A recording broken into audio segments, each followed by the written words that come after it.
મસાલેદાર નાટક છે અમારું મસાલેદાર, હાસ્યનો તડકો મજાનો અપાર. તો ધોરણ 7 અને 8 ના બાળકોને કહીશ કે તેઓ પોતાનું હાસ્ય ઉત્પન્ન કરતું નાટક અહીંયા સ્ટેજ પર રજૂ કરશે. રમૂજી નાટક.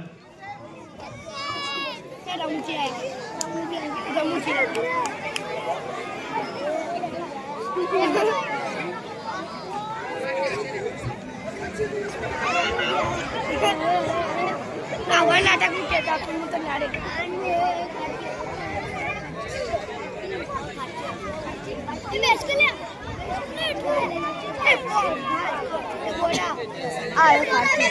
ખારચી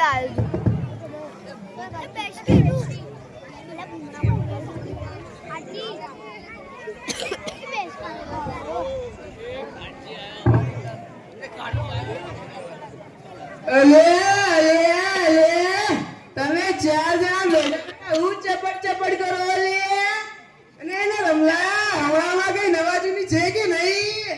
ઓહો હો હો હો અને નવી આવતી નહીં ને જૂની છે જાતી નહીં. એ આચું કીધું તું એ બધાના ઘરમાં એવું જ હોય. ગઈકાલે મેં મારી પત્નીને ફોન કર્યો અને કીધું કે તમે પિયર ગયા ને 10 દિવસ થઈ ગયા છે, તું તો મને યાદ જ નતા કરતી.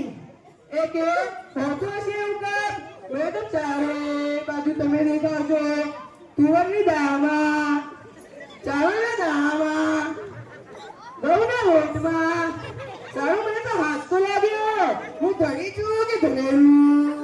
એ હા ભાઈ હા, એ કાગડા બધે કાળા જોન. તારી વાત એકદમ સાચી હો ભાઈ. બીજી વાત કહું, હું પેલા દિવસે મારી સાસરીમાં ગયો. મારી સાસુએ 8 દિવસ મને પાલકની ભાજી ખવડાવી. પછી 9મા દિવસે મને પૂછ્યું, એ જમાઈ લાલ આજે શું બનાવું? પછી મેં કહી દીધું, ખેતર બતાવી દો, હું જાતે કરી લઈશ. ખરેખરી કરી તે તો. અલ્યા હું અમને મારી પત્ની સાથે બજારમાં ગયો તે મારી પત્ની મને કહે 2 કિલો વટાણા લઈ લો. મેં કીધું લઈ લે, એમાં મને શું પૂછવાનું હોય? એ કે પૂછવું તો પડે ને, આ વટાણા ફોડવાના તો તમારે જ છે ને.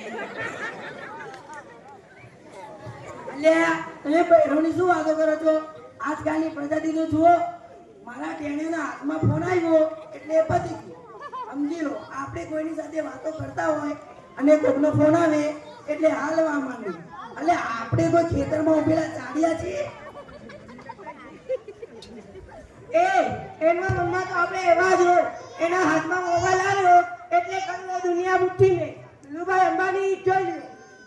એમાં તો જીવ આવ્યો છે તો મારા છોકરા મારો જીવ થઈ ગયા છે. એટલે એનો જીવ નહીં પણ ખરેખર મારું એવું રાખવું તું.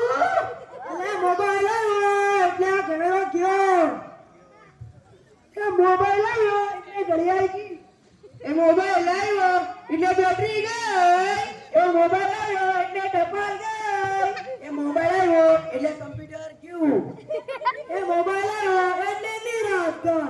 અને જો એમાં આપણો મોબાઈલ આપણી ઘરવાળીના હાથમાં હોય તો આપણે જ્યાં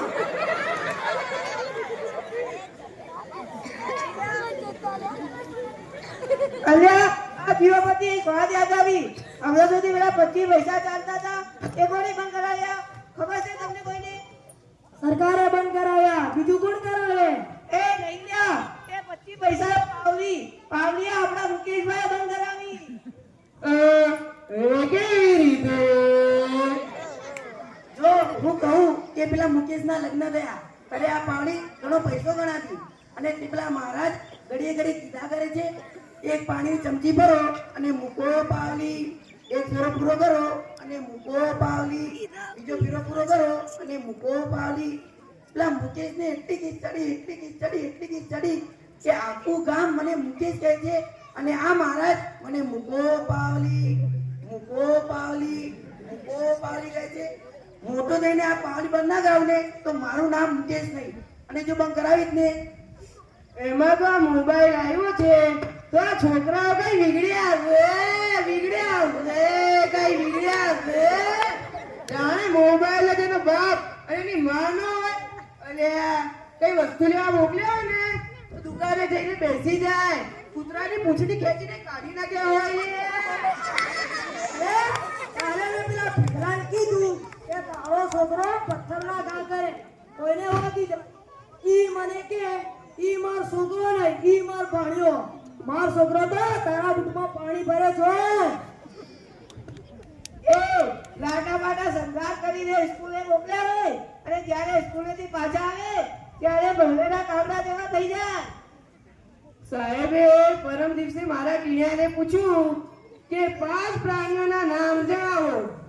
મારા ટીણિયાને કીધું, પહેલું દેડકો, બીજું દેડકાની બહેન, ત્રીજું દેડકાનો ભાઈ, ચોથું દેડકાની માં, પાંચમું દેડકાનો બાપો. લોકોનો હાથ. અરે આપણા છોકરાઓની વાત ઉગો તડકે આપણી જ વાત કરો ને. આપણા ઘરમાં છોકરાનો જન્મ થાય એટલે એની માં કહે એનું નાક મારા જેવું છે, એનો બાપ કહે એની આંખો મારા જેવી છે, એનું કાકો કહે એના વાળ મારા જેવા છે, અને એમનો મોહ કહે એનું હાસ્ય મારા જેવું છે. અને છોકરો મોટો થાય ને કાંઈક ના કરવાનું કરે એટલે બધાએ કહે આ હરામ કોના જેવો છે. એ લેતા સૌ સણા ઘરે જાય. આ લોકો તો નવરા છે, આપણે થોડી ના કઈ નવરા છે. હાલો હાલો